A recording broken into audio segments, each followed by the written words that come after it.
All right. Good evening. Welcome. It's good to see everybody. My name is Chris Eberle, still president of Arundel Bird Club, and very happy about it. um, this is our last meeting of 2021, if you can believe it. And I think, we're going to have a good presentation here tonight by Colin. We've been talking about some stuff here. Let's get, I guess, field trips. If Sue and Alan, if you have an update on upcoming field trips. Yeah, first I'll go quickly through what's happened since our last meeting on field trips. We had the Quiet Waters trip on the 21st of November, and Leo Dilling led that for us. Thank you, Leo. And there were 14 folks that came, and let's see. Yeah, and they had 33 species. Leo gave us this report to give for him. We were not there. On the 26th, we had the Black Friday at Blackwater, But they had a loon. Oh, that's right. I missed the words. They had a loon in the South River on the 21st of November. Common. On the 26th, we had the Black Friday at Blackwater. It was the Black Friday at Blackwater in the gale, but we'll go back to that in a minute. The weather was really windy, and the winds got up to a gale force. So any birdie that came up out of the grass flew about 10 feet and then kind of fell back down in. So, but we had a fun day, a very fun day. 24 people came. We spread out.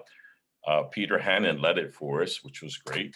And he had 10 walkie-talkies. So we were communicating through walkie-talkies for this line. There were 20 folks, but everybody had a car. 24. Oh, sorry, 24 folks and 20 cars.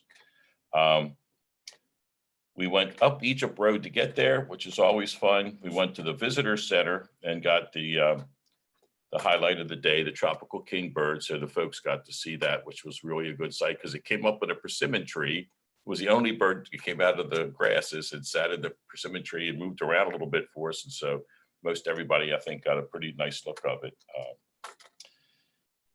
And then from there, we went over to the wildlife drive, and that was tough because of the wind. But we ended up with 44 species for the day, and we had a nice toast to Barbara Riccardi, who we were recognizing for organizing these things, and it was really a nice moment. Everybody had a really nice moment, I think.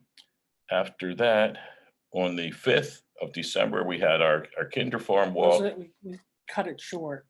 Oh, that's right. We went over to Harriet Tubman house, and we cut I think the agreement of most of the people, maybe all of them, was that at 2:30 that we had enough because it was really hard.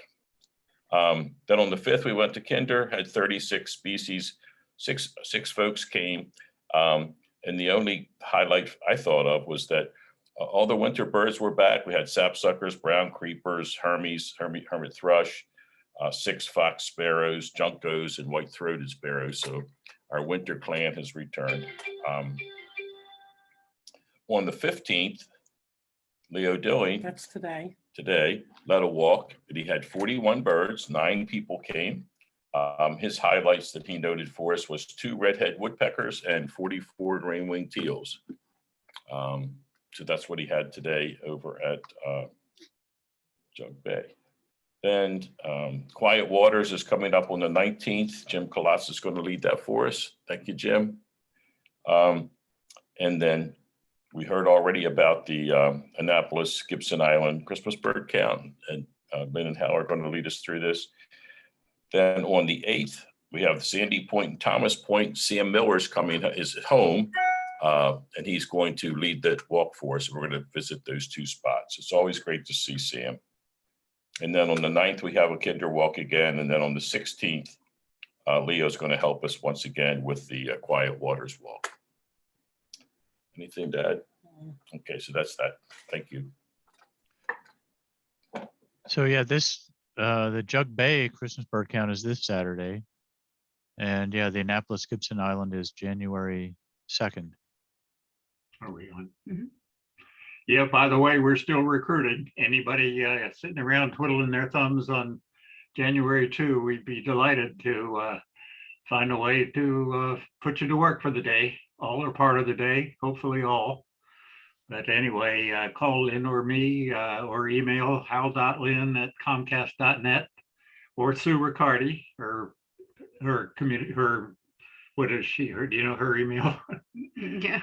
Anyway, either of the three of us would be happy to put you to work, and it's more fun than it sounds like. This And will all be that, that info is in the newsletter as well. right. Jug Bay is this Sunday, Chris, as the Yep. correction. Yep. And Marcia Watson is the area compiler. Oh, okay. Okay, great. Great. And the buoy count that many of us in this area also do, it has a large part of it is in Anne Arundel County. And that one this year is on New Year's Eve on the 31st. Hmm. And Dave Mazurkowicz is the compiler, and many of you know Dave, and he'd be happy to hear from you and sign you up. So Very good. feel free. Anything more about field trips or CBCs? All right, as always, Sue and Alan, thank you for coordinating, organizing these field trips, and thanks to all the trip leaders. And I know Jim Collett is really looking forward to leading his upcoming trip. What else do we have going on? Not much that I know of. Well, let's next month, January, our speaker is Bill Rapai, who I've had the pleasure of meeting a few times. My previous job when I was working with military lands, I got up to Michigan a few times. Camp Grayling was one of those bases that was heavily involved in Kirtland's warbler work. Bill has written a book. Background doesn't like how I do this. I put it in the newsletter about Kirtland's warbler, story of the bird's fight against extinction, the people who saved it. And I got to say, this is just one of the most amazing recovery stories of an endangered species, from low numbers. I forget the exact low number, but I think it might have been even under a couple hundred, if not under 100. And now they've exceeded the recovery goal, and the bird has been delisted, and there is an alliance now that is working toward keeping that bird off the list in perpetuity. And Bill's going to give a talk about the history of that recovery project and the Kirtland's warbler itself. So given the fact that one of those birds paid us a visit this past fall, I'm looking forward to that talk. Any other announcements? Any extremely exciting sightings that we haven't talked about? Tropical kingbird seems to be MIA at the moment. Just a quick note, Chris, I can send you a YouTube video on the Kirtland warbler recovery that you might want to pass it on to your friend if he hasn't seen it already. Okay. It was sent by the sister of a guy who was instrumental in some of the work there. So Okay. it's really an interesting story. It's amazing. Yeah. Yeah. After it this is. meeting, I'll send it to you. Okay, great. Appreciate that. All right. Well, without further ado, we will move into the presentation part. We're going to do things a little backwards. I am going to have Colin Rees introduce himself, and then I will run his slides. We're having a little technical difficulty with sharing Zoom screen on a Mac. So, Colin, why don't you go ahead, introduce yourself, and I will get your PowerPoint queued up. Okay. Well, most of you know me, I think, so I can only need to be brief. I began life as a biologist in the UK, and then got a doctorate here in this country. Taught at the University of Maryland, aquatic ecology and environmental sciences. This was very early on in the 70s.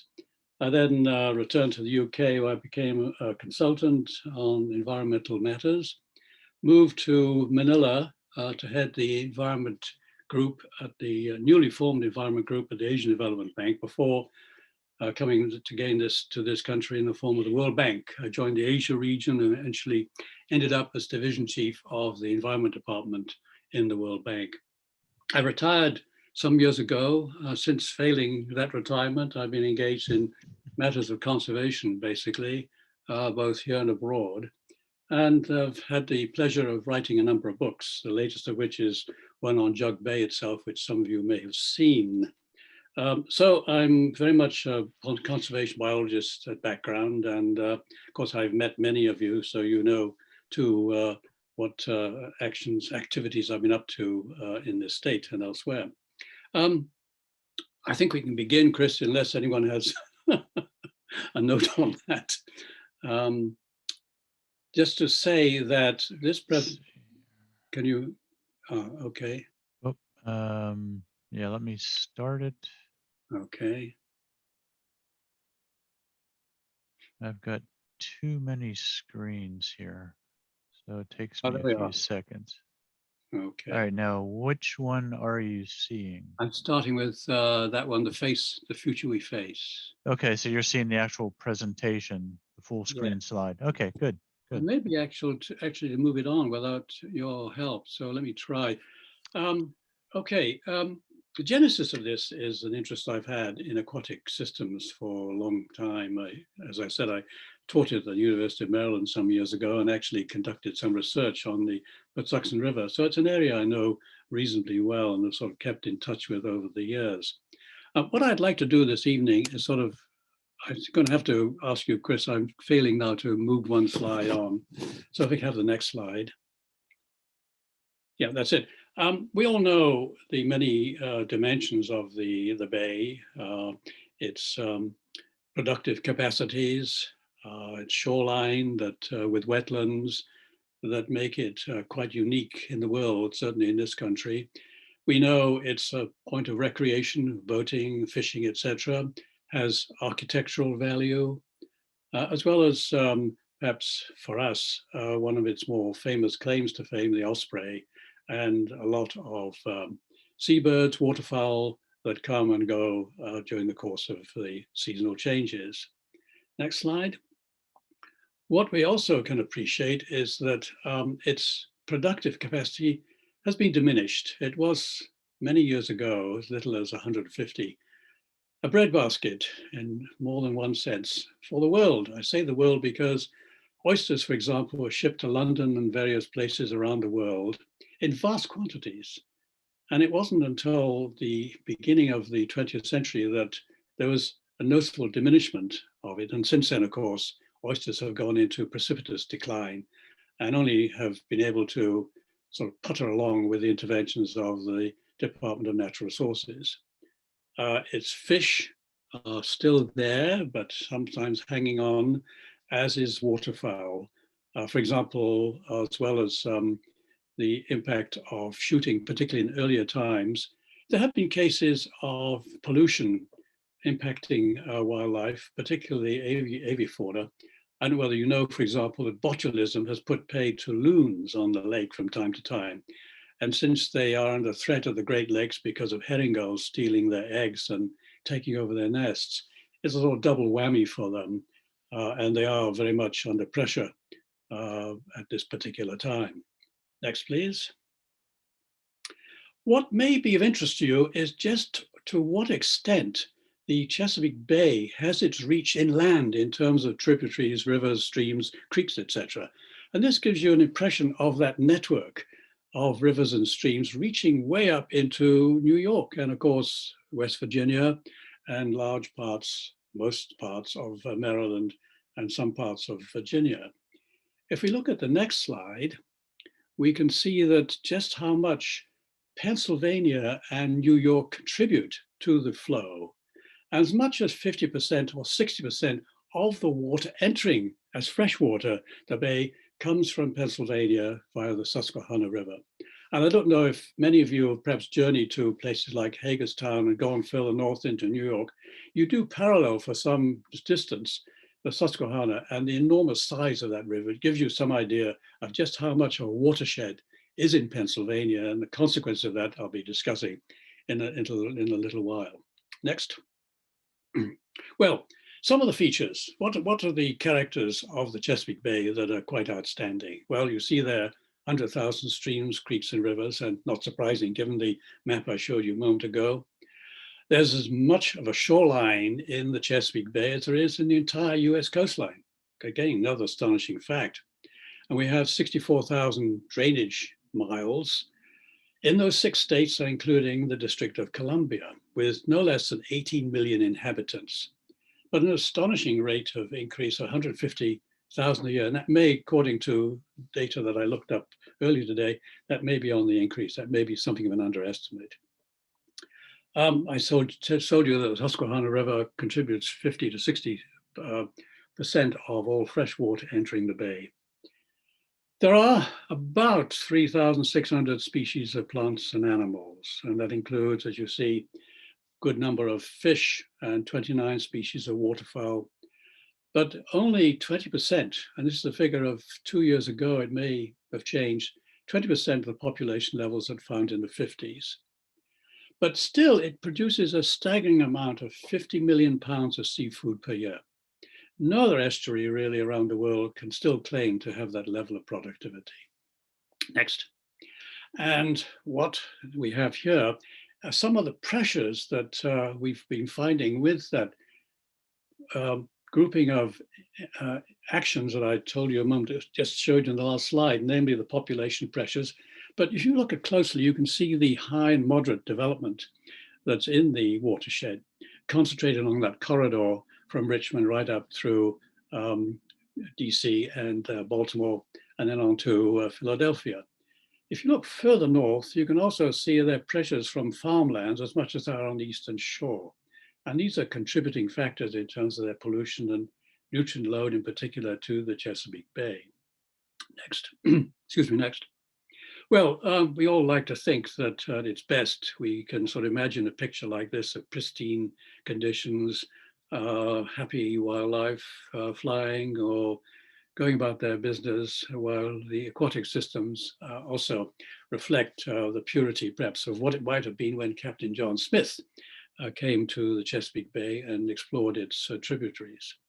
What we now find, however, in the next slide, is a quite different, sorry, we don't find the next slide.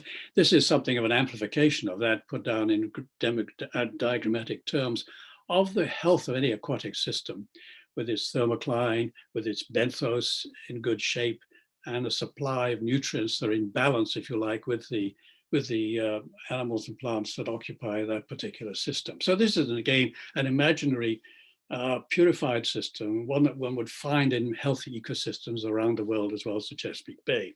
Next slide. What I meant was this sort of reverse of the coin, if you like, where you can see the contributions of various development activities moving into the aquatic ecosystem, from farmlands, from urban conurbations, discharges from industry, and more particularly from farmland. And we'll come back to farmland in particular in a moment. But this means moving into the streams directly as runoff, or entering the groundwater, and the movement of that water, of course, tapped for various purposes, drinking water, et cetera, has a recycling element, and therefore to some extent contributes to a resurgence in some cases of the elements that go into the water from industry and other development activities. Next slide. Okay, well, the culprits, as you see, are very clear. Farmland, agriculture, both for the injection of nitrogen and phosphorus into the system. But you also have to look at point sources, and those point sources generally come from industry and development activities in an urban context. Less significant, certainly, are forest and urban stormwater, though with the increase that one might expect in the urban growth within the watershed, one might anticipate that urban stormwater, perhaps unless better controlled, might be an advancing element in those circles that you see before you. The next slide goes into this matter a little bit deeper, because all of you know that pollution from the poultry industry, which is still not regulated to the point where I think conservationists will be comfortable that it's under control. And if you look very closely, you can see that 24 million pounds of nitrogen pollution enter the bay every year. That's more than comes from urban and suburban runoff. So it's a major factor in the downgrading of quality, if you like, within the Chesapeake Bay system. Next slide. And what do we have as a contrast here, going back to some earlier slides, of what is a healthy and degraded ecosystem? And what happens is that the nutrient balance is disturbed to the point where the exotics come in, if you like, or those animals that can take advantage of that nutrient flow begin to expand at the expense of local flora and fauna.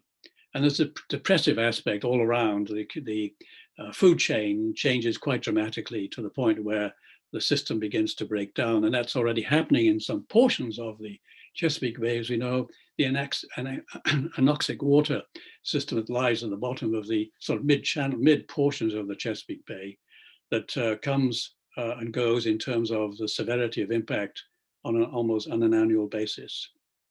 Okay, next slide.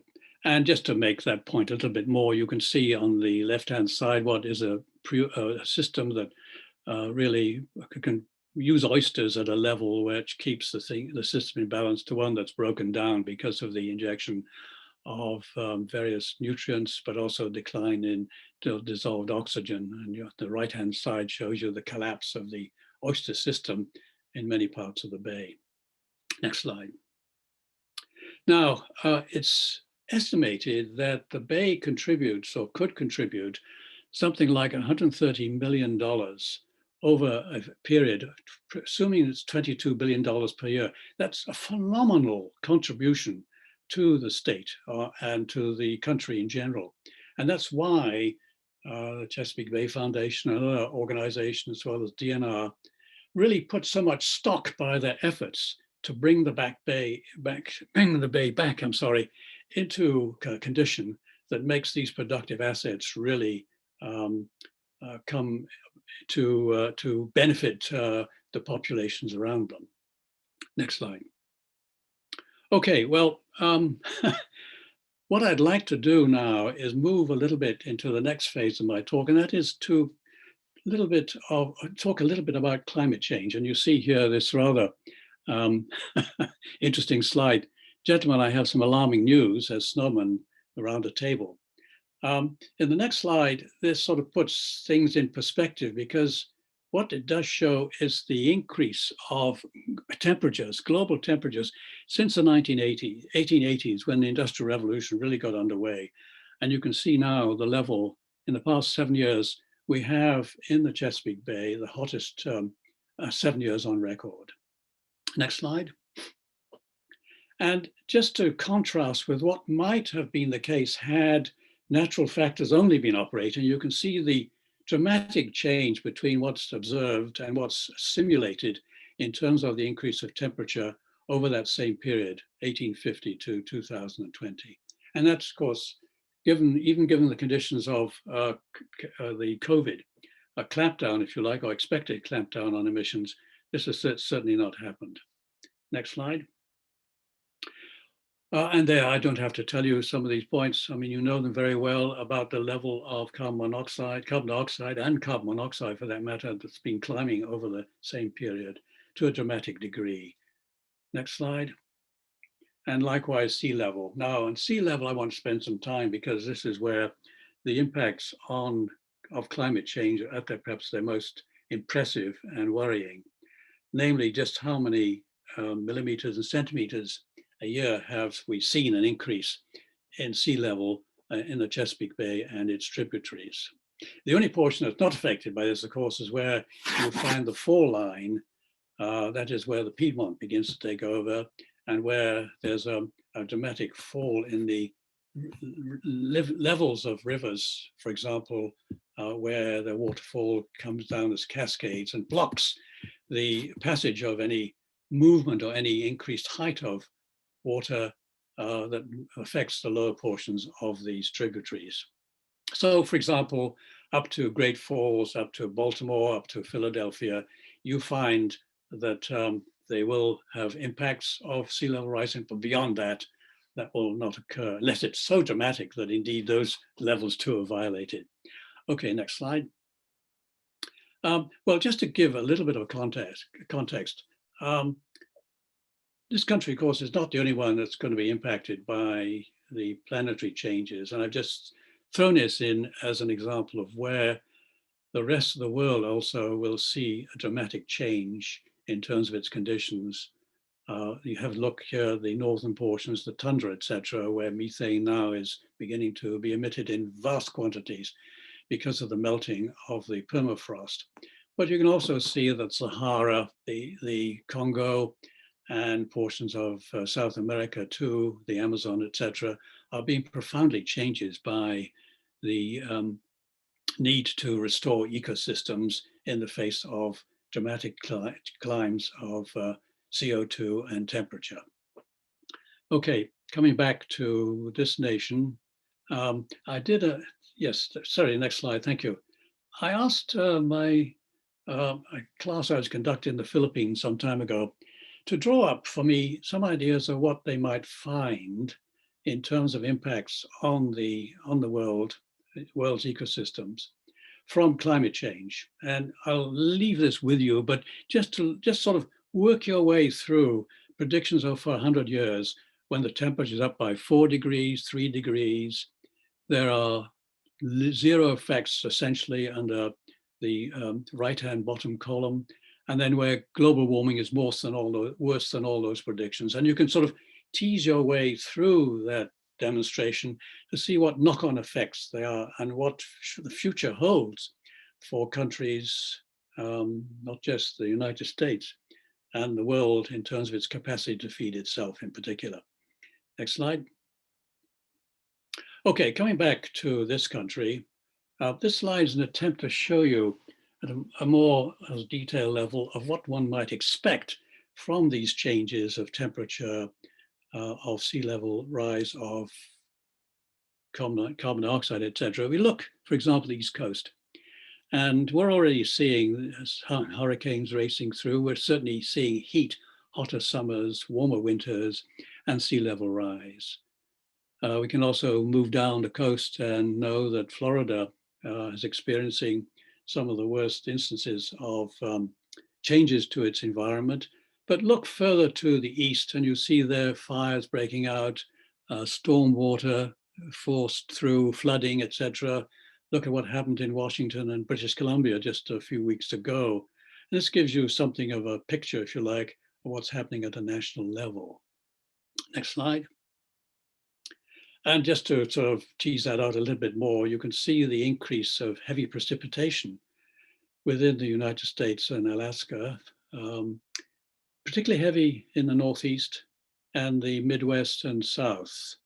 And again, these systems will be taxed in terms of the infrastructure for flooding prevention, et cetera, stormwater runoff, and general agricultural productivity.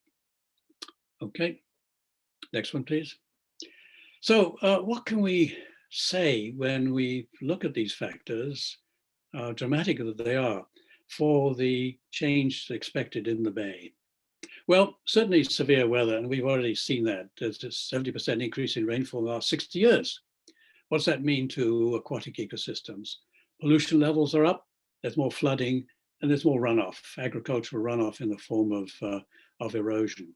And this means an increased injection of nitrogen, phosphorus, the dead zones I referred to, and the algal blooms.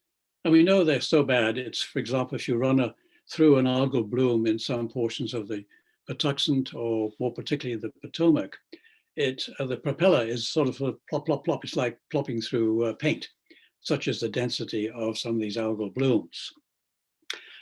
Water temperature elevation. just shy of 2.5 degrees in the past 60 years. With the temperature rise in water, this naturally decreases oxygen level, it puts stresses on species, and it makes more permanent water stratification. Now, why is that important? Well, stratification means that water can turn over, it can reintroduce some of the oxygen to the lower levels for more conditions favorable to the decay of plants that have settled there and generally help along the health of the systems. But what I ask you to look at in particular is this additional line there of 4.5 to 10 degrees increased pollution, degrees of temperature by the 2080s. That's an astonishing level if the worst case scenario holds. And from that, we can expect rising sea levels of 100 from 100 feet in the last 100 years to something like 1.3 to 5.2 feet over the next 100 years. Now, the next slide will give you some examples of that. No, they won't. I'm sorry. This is a slide we can gloss over. You call the swelling of the Susquehanna River. This is a shot somewhere along its length. Massive flows and flooding as a consequence of that. In the next slide, we can see that, these are out of order in some degree. Let me stop a moment and come back to temperature. This is just a quick snapshot again of showing what happens when water temperature increases up to a level that cannot sustain plants and endangers fish to the point that either they die from lack of oxygen or have to leave the ecosystem in its entirety. Next slide, please. Okay, we're back to the point I was making a moment ago about flooding and the rise of sea levels. You know only too well when you walk around or drive around the eastern shore that these pictures are all too common.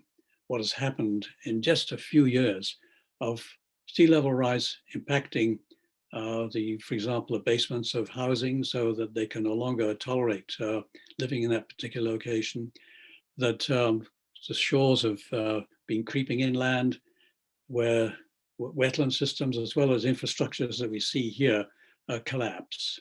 And the next slide will take you even into further detail of that. By this all too common feature now, I don't know how many of you live in Annapolis or near there, but it seems that every now and again, all too often, we have to face the prospect that Annapolis is essentially out of commission. And this is a frequency that's both alarming to people who make their living there or indeed are able to enjoy walking around the docks area of Annapolis. Next slide. Bringing it home in a little more detail, just look at the left-hand corner where you can see the Naval Academy, and scenarios there have built up the extent of high tide climbing, for example, over the next 100 years or so. And it is quite dramatic, and unless they put up seawalls or choose to move, they're no longer going to be able to occupy that campus. But I want also to balance that against the ecosystem needs, and we can see in the bottom right-hand slide, an instance here where there's continuing swamping of areas that would otherwise be subject to tidal changes and that depend on that for their ecosystem health. I have to say that in personal experience, living on a creek in the last 10 years, perhaps even less, we have lost our swallows that normally nest under our pier. We chose not to elevate it, but that's happened quite generally, I suspect, around the creeks and rivers or whatever of the Chesapeake Bay, where the ability of many to nest perhaps is being seriously impaired by sea level rise. Next slide. Okay, well, what are the projections? These are ones that are done for Baltimore, and you can see if the Paris Agreement was sustained in terms of a means to control future emissions, that it would be more or less a level that would be acceptable.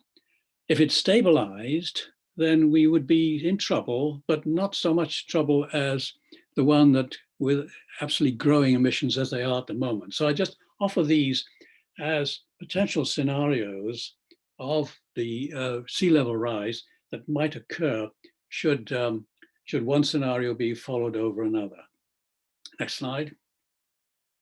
Okay, the driver for bird life is interesting in many ways because not only as temperature and rainfall, et cetera, changing, but the actual length of seasons is being dramatically changed. And if you look, for example, here on a range from 1952 to 2011, you can see that summer has increased by quite a number of days.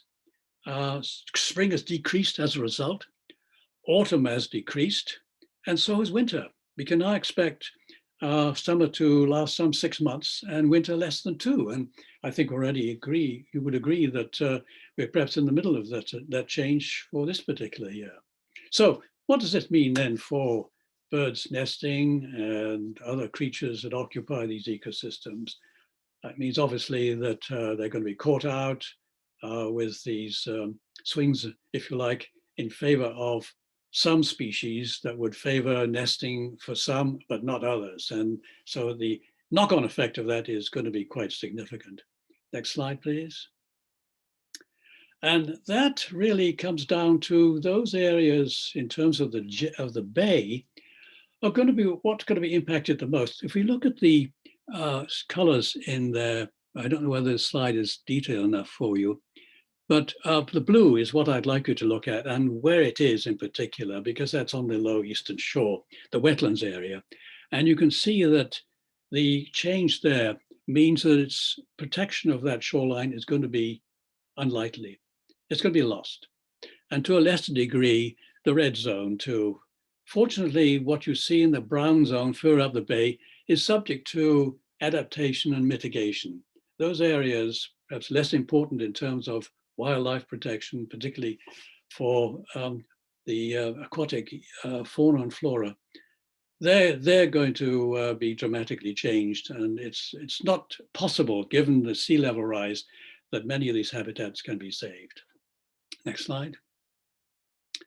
Well, with that shoreline loss, we're assuming the worst case scenario of a 27-inch rise, although for some it's quite realistic. There's going to be a 47% decline in brackish marsh, 38% decline for tidal swamp, and all but 32 acres of tidal flat will be lost. At the National Wildlife Refuge at Blackwater, 90% is going to be underwater if present trends continue until 2100. So folks, get in your cars and go to Blackwater as often as you can. And I hope that can be true of your children and grandchildren, but it's going to be lost in some form or another. Next slide. Why? Because if you look at this diagram, this is actually drawn from Jug Bay. What's going to happen to the creatures? Sorry, can we go back? What's going to happen to these creatures? Well, they're going to try and move inland, but in some cases, there won't be land left. In the case of Jug Bay, for example, they're going to knock up against a cliff or a barrier. They're not going to be able to go anywhere. So what you see here of lower levels, mid levels, and upper levels of a tidal marsh is going to be in deep trouble. And the plants and animals associated with them are really going to be in a scrambling position to try and find a foothold in a changing world. Next slide, please. And why? Well, again, you can spend some time at your leisure looking at this particular presentation, but just take, for example, some examples from the left-hand side where you see the spatial distribution and migration of species is affected. Phenology, that's the timing of species in terms of the seasons, and the productivity of species. All of these elements, if you like, will be under threat given the changing conditions I described a moment ago. This will mean there'll be a mismatch, for example, for spatial domains. Again, that's the last slide I showed you about the ability of plants and animals to move. There'll also be a seasonal change, temporal mismatch, which will mean that these creatures are again under stress. And I move then to the last column, what changes these mean in terms of connectivity for fishing levels, pollution levels, and really what one can hope for in terms of monitoring or adaptation interventions that might reduce some of these worst effects. Okay, next slide.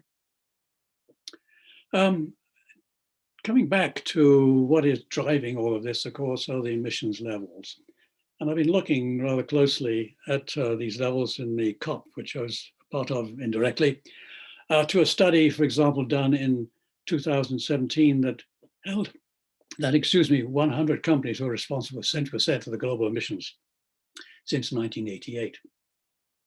And there are 24 corporations around the world or state-owned entities responsible for more than 50%. So these are the major producers of emissions levels and the problems, if you like, behind global warming, global climate change. China is now contributing 28%, the US 14%, as you see from that slide. But if you combine the EU and the US, it really outpaces China by quite a margin. So this combination of countries and corporations, companies, etc., are the ones that are being now targeted under the agreement at the COP26 to reduce their emissions. Next slide. Well, I mentioned COP, but look what's happened since COP1 in Sweden many, many years ago, and now the last one in Glasgow 26. You can see that its impact really has been negligible. This is very worrying. And that's why COP26 was, one hopes, a watershed in terms of the acceptance on the part of governments and others around the world that a change has to take place, a dramatic change to reduce these emissions. Next slide. I don't know, you can see any detail here, but all it does, and you can again look at it in your leisure, is bring together a complex of factors that are required by governments, local and otherwise, to deal with these issues. What instruments they have at their disposal, how they're going to administer, the funds, how they're going to interface with civil society, how they're going to enact laws and regulations that are sufficient, perhaps, to guide us away from these worst excesses of pollution, climate change, et cetera, in order that we may, in the race to save our ecosystems, have the possibility of reducing the most severe impacts of climate change. What I'm saying is a tall order to expect governments that are in cycles of 5 years, 4 years, et cetera, to have agreed a long-term plan for reductions. And I don't have to remind you of the contentious debates in this country alone behind some of these issues that make it very troubling that indeed we can hope for a turnaround, a dramatic turnaround, because that's what it's going to have to be. Next slide. Well, you throw this in, really just an example of a cartoon attempts to suggest that we as individuals also have some responsibility, if only from the cars we drive and the way we conduct our affairs in reducing pollution and heat into the atmosphere. Okay, next slide. Well, let me sort of bring a tail end to the discussion by reminding us that we still have some means at our disposal. And this is a slide that attempts to put adaptation and mitigation measures that really is in the toolbox of those addressing climate change at the present moment. Again, you can look at more details, but the mitigation measures are really straightforward because they are ones that can be controlled by technology. They're relatively easy. They're expensive to a degree, but there's enough ingenuity perhaps available and enough resources that are favored by people, even those in opposition, that expect some change to occur with our technology. More difficult, and this is where we as birders and conservationists should put in our time, is how we can help adapt to these changes, how we can move forestry, perhaps with more planting to take up more carbon sequestration, how we can plant crops differently, how we can water, all those interventions I'm sure you're familiar with that really we should now be pushing in the hope of changing the way we conduct our lives and go about our use of natural resources. Next slide. And this is one that really gives some hope that changes can be moved from what you see on the left-hand side, where the impacts on natural systems is at their most extreme in the forms I've told you about: precipitation, pollution runoff, sea level change, et cetera, to one on the right-hand side where some balance is restored, where the ecosystems are favored more directly by better farming, better planting around suburban areas, et cetera, and the reduction of stormwater runoff, particularly when it's laden with nutrients that might increase the level of activity in the bay itself through algal blooms, et cetera, et cetera. Next slide. And lo and behold, we do have some examples where this is underway. This is at CERC, the Smithsonian Institute, looking at and monitoring carbon levels and just how changes occur in the wetland systems, but how in particular the choice of species that you see in the bottom slide can be made a little bit more sensibly in favor of those that are fast growing, can take up carbon, but more particularly are also helpful in terms of habitat for wildlife. Bartlett's pear there is not going to do very much to nesting birds, to put one instance before you. So the choice of species should obviously be non-exotics, indigenous, and ones that are fast growing, but also benefit habitat in numerous ways. Next slide. Okay, this is another instance. These are slides from David Curzon of Audubon, now the Audubon of Mid-Atlantic, trying to race to restore or enhance or indeed help wetland systems move inland. And this is done by moving a great deal of mud, etc., or the substratum, if you like, of marshlands inland to create habitat so that what is being lost has a chance of moving and creeping forward into those areas currently being restored. And there's some hope that that might be done. But the problem is, quite frankly, that the pace of change is moving so rapidly that this may be a forlorn prospect. But we have to try. We have to hope that these interventions can be of some value. Next slide.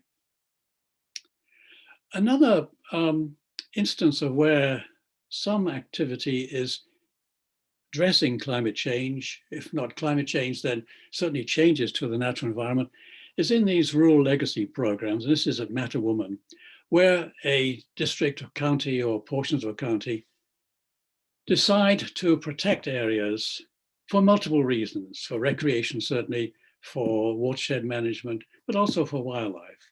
And the driver increasingly behind these changes is climate change.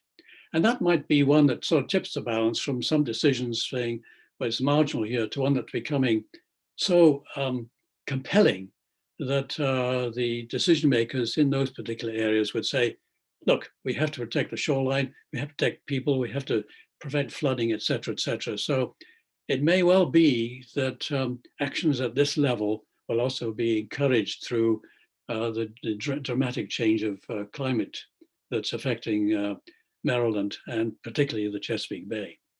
Next slide. I think we've seen that one. Next slide again. Well, I hope I've not given you too much in terms of a depressing picture. But the fact is that this slide seems for many to sum up really what faces us. That the Grim Reaper is just over our shoulders.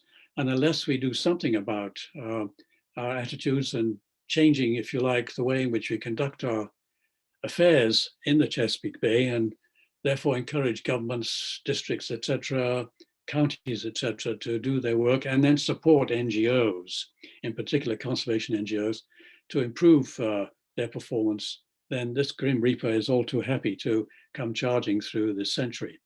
And the last slide, I think, is what we have now. Yes.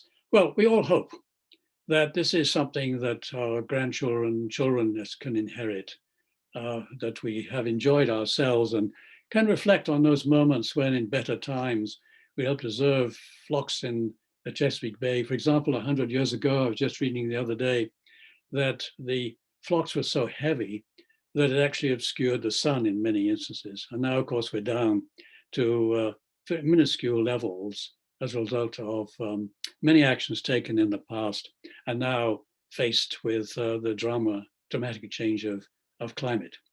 So I think I'll end there, Chris, if that's okay.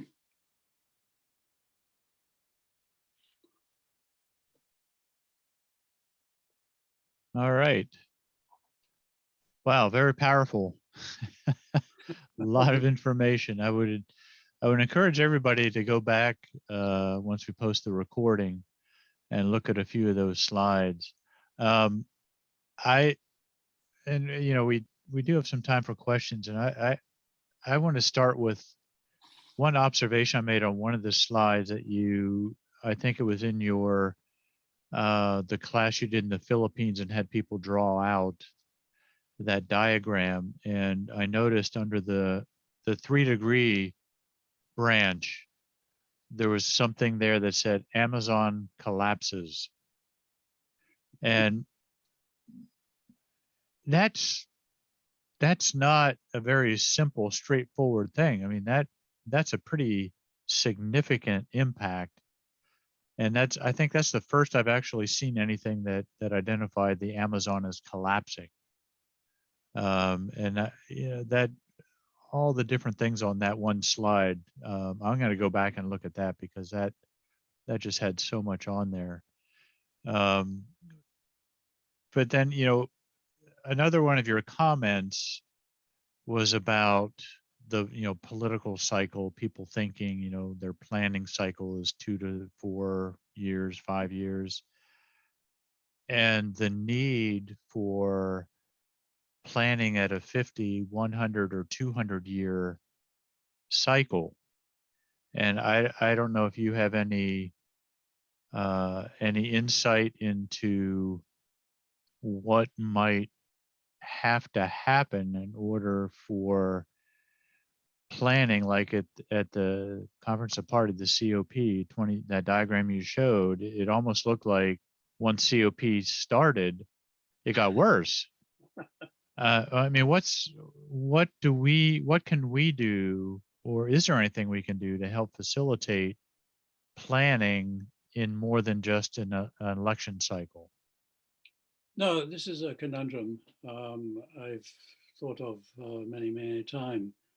I mean, it's not just the cycle, it's the preponderance of issues. For example, we have clearly a climate change issue, we have financial issues, we have political disaffection and the question of democracy, and political stability. And the problem is, I think, that if governments face these issues, they have no instruments of this age that can really tackle these problems together. And one has to worry that, again, if these things go in cycles, that with changing political views, that this is going to get caught up and really not be worked on in the long term. I mean, you've had the communist countries with their 55-year plans, etc. These always break down. And it's difficult, I think, to create a plan of that length. But what governments have to face is the prospect that only when they're being driven by crisis will they respond. That does seem to be human nature, and that does seem to be in political systems. And I have to wonder if any country really has a system that can respond to these crises, particularly if they come at the same time, which they may well do. We've seen the pandemic throw the world into disarray. And I'm very pessimistic, quite frankly, about political systems that are able to respond in time and the extent to which is required. That, by the way, was in an afternoon in the Philippines, and I think it's quite a dramatic. We spent a lot of time looking at the Philippines in particular. Indeed, it's more driven by the Philippines. So it's going to be the first country that people feel is going to be an eco-catastrophe. And I just read something today about the Alliance of Small Island States. There's, I think, 33 of these countries, and the efforts that they're undergoing, and they're actually talking about suing larger countries and maybe some of these corporations because their culture, their way of life, their islands are being little by little eaten away by sea level rise. And I can't see politically how anything like that would get teeth. But it's it's getting to be a very dire situation. Could be a little faster than we've been talking about as well. On PBS tonight on the NewsHour, they gave a report on the rate of melting down in the Antarctic. And this Dwight Glacier may well be exposed to melting at a quicker pace than we've ever imagined. And we could see in a relatively short period of time, like years, not decades, another 3 to 4 feet of sea level rise. Pretty scary. The other scary aspect of course, is the amount of sea ice that we've lost in the Arctic and the rate of glacial melt in the Greenland areas.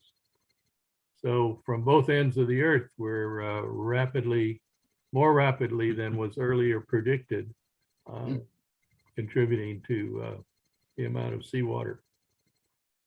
Yeah, there's an article in today's Post about the Thwaites ice shelf in the Antarctic, and that could collapse in 5 years. Yeah, that's what I was thinking, 5 years. And I think they estimated if it does, we're talking 2 to 3 feet just from that event alone, That's right. worldwide. Yeah. So 2 to 3 feet with, what is it, 70 or 80% of the world's population living almost at sea level would be a dramatic change. Yeah, that's right. That would get attention. Particularly in places like Louisiana and Florida, for example. Yeah. But even along our coast, yeah. Dawn, did you have a comment? I did. What can the farms do other than reduce their use of fertilizers to mitigate their effect on the bay?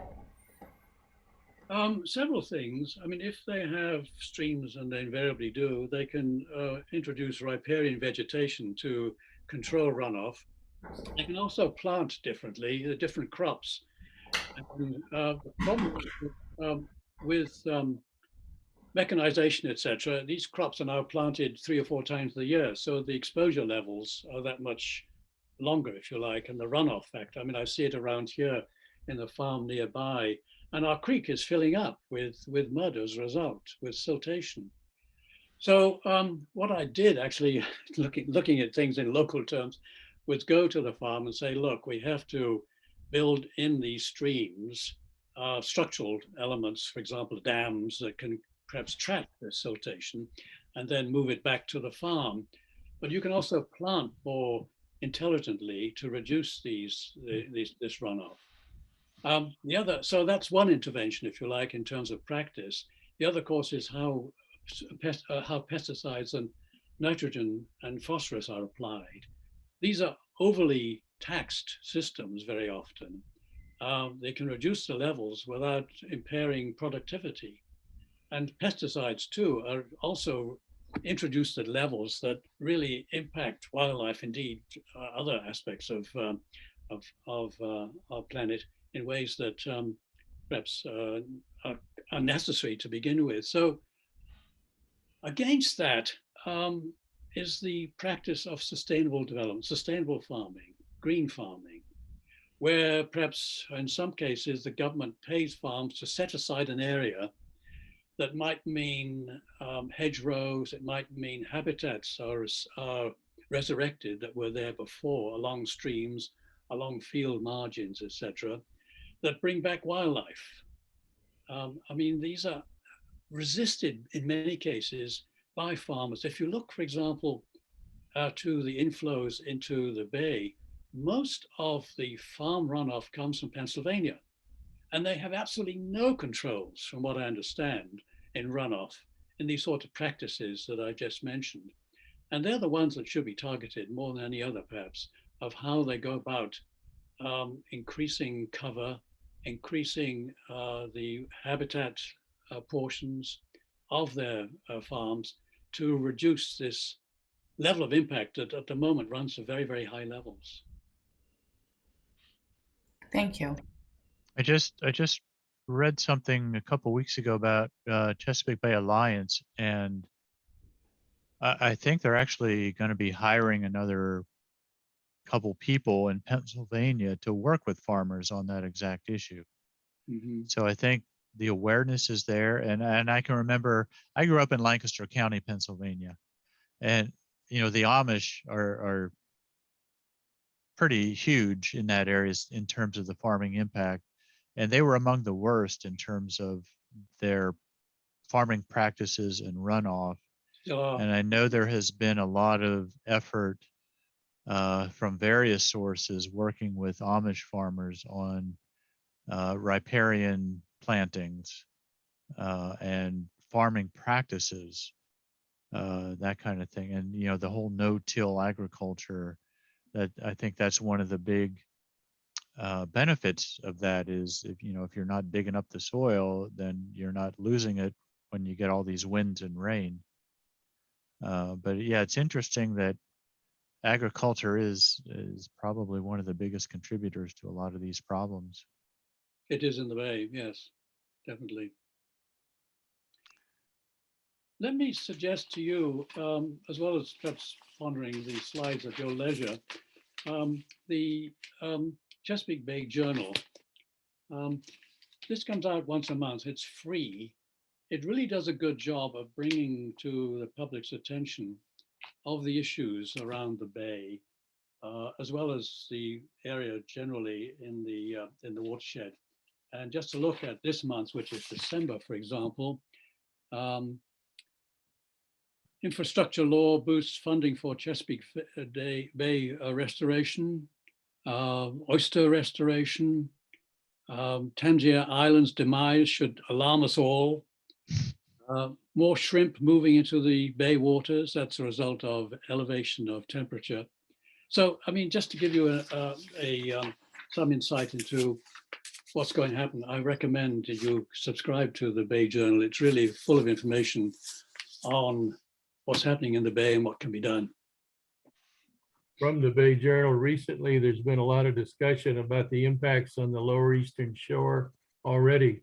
You showed one of your slides how inundation there is going to be a significant problem, and it already is, and we know that as birders when we go to Blackwater. But one of the impacts that people might have not thought about much is the loss of this farmland. As it's flooded with a level of salinity that prohibits the continued farming on these lands. And when we lose these farmlands, we're going to have more intense use on upland farmlands. You would assume that the same amount of production is going to be required for the existing population.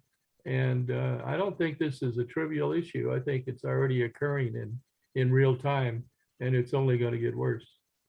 So not only are we losing our marshes, we're losing our arable farmland down in the lower eastern shore already. Saltwater intrusion. Also, of course, we'll lose some of our well water as well. Our aquifers will be inundated with salt water. So pretty serious already here in Maryland, Virginia. And our program last month with Dave Gerson, talking about this floating nesting island for common terns. Again, that's a reaction and a response and an attempt to mitigate climate impacts on loss of nesting habitat for some of these species. And I think, you showed that the deposition, spoils deposition, trying to boost up these marshes. These efforts are underway. They can get rather expensive, and the magnitude of what has to happen is still unknown, and the long-term success of these things is unknown. But we're seeing some positive responses in the short term for some of this stuff. And I think, Colin, you mentioned that technology is going to be able to help with some of the mitigation and all this. We have the knowledge. It's going to be expensive, but we know we can do it. It's that whole adaptation of changing mindsets. And I guess that's I often feel this way, and I'm sure everybody here feels this way, that, what can we do? There's nothing we can do because it's such a large scale. Kind of looking at a more local scale of potential action that can help with this. What what are the things that you see that, we as individuals or we as a bird club can do to affect some sort of either short-term mitigation or longer-term adaptation, knowledge and awareness? Let me just say on that, MOS is moving into climate change and setting aside finance. And I think that's true of most of the conservation organizations. They do see this as really their main purpose in life, if I can put it that way. And so relating that to the Arundel Bird Club, we should come up with some suggestions, some ideas of how, perhaps as an organization, we can contribute to depressing this race of climate change.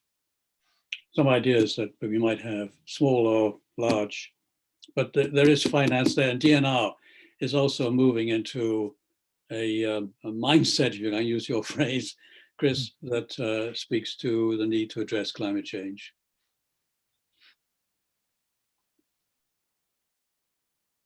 So the challenge is there. Yeah, it is. Any other questions? Yeah, Dawn. I think we could possibly lobby the state to, in the medians, plant all native species. Yeah. Mhm. I believe Delaware has done that. Well, Delaware has a champion with Doug Tallamy, particularly with the trees, and I've got a couple of his books, and looking at that, just what he's uncovered with the benefits of native trees in terms of protecting and advancing biodiversity at small and larger scales certainly would tell us that we need to do that. We need to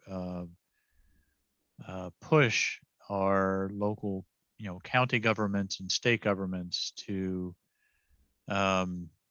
embrace that and do more with that. So yeah, I don't know if that's something we should start at the small scale, like at the county scale, or just go right to the state. I think, if you say that Delaware's already doing that, that's one thing I'd like to look into, just to see what it is they have on the books for that. And if there's a success in another state, that's obviously something that we can do to model and build off of. And especially if they're an adjoining state, particularly, looking at that whole eastern shore side, that really should include Delaware. Yeah, it's a really good point. Thank you for that. Dawn, we might pressure the horticultural industry. I go to them periodically and sort of check the exotics versus natives, and it's preponderant in favor of exotics. And I certainly challenge them. They don't seem to be at all moved. People like these exotics, but trying to move them in favor of local plants, I think is going to be a challenge for us. So we might sort of start that by our own planting, but also make a point that to our neighbors, etc. Look, don't plant this species, you plant that one. Yeah, I think that's something that the Bird Club could do within Anne Arundel County, and probably when you talk about the horticultural industry, I mean, that's what provides all the base materials, the trees, the plants, to Home Depot, to Lowe's, to places like that that have all the garden center that sell all these things. And yeah, I think that's to me, that's pretty high on the list. And maybe that's something we should look at, how we can, as a bird club, how we can have an influence within the county on places that sell lots of trees and try to make a dent in that. I know the county council is looking at a ban on plastic bags for grocery stores. I don't know when the bill is coming up, but we should write letters in support of the ban. Yes. Either a ban or a tax.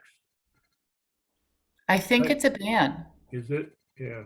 Regionally in the area, they've gone the way of taxing. But I don't know how much banning has been occurring.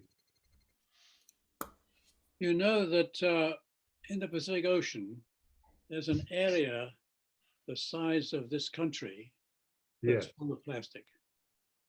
giant garbage patch. That's right, Mhm. garbage patch. Yeah. And there's evidence now that that's created its own ecosystems, Yes. that there's life living there Yeah, on the garbage patch. yes. With bacteria eating some of the plastic. Yeah. Yeah. Oh my.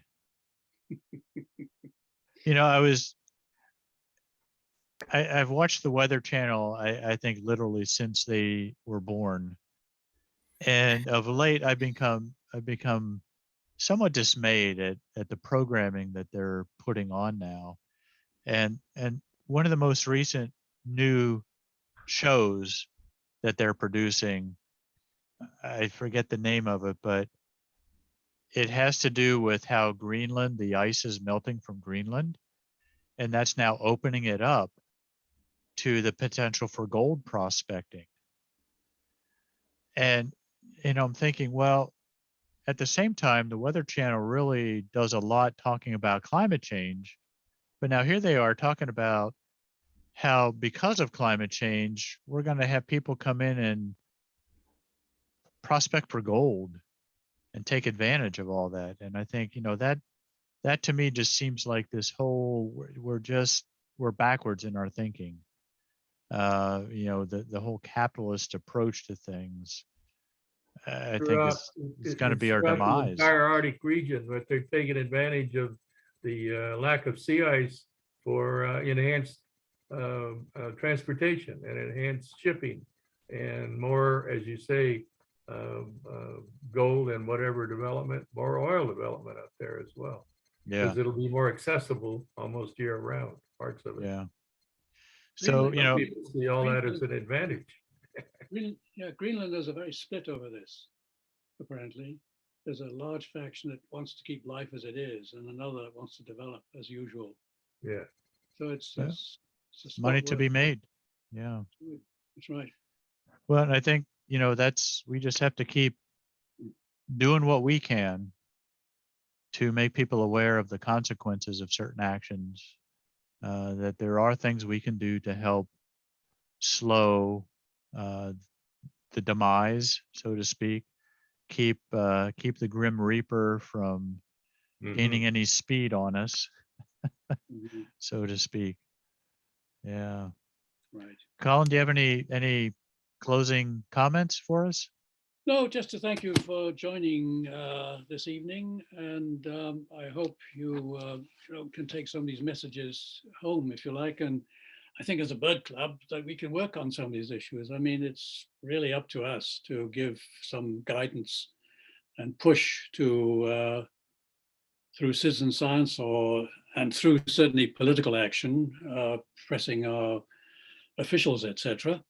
Mhm.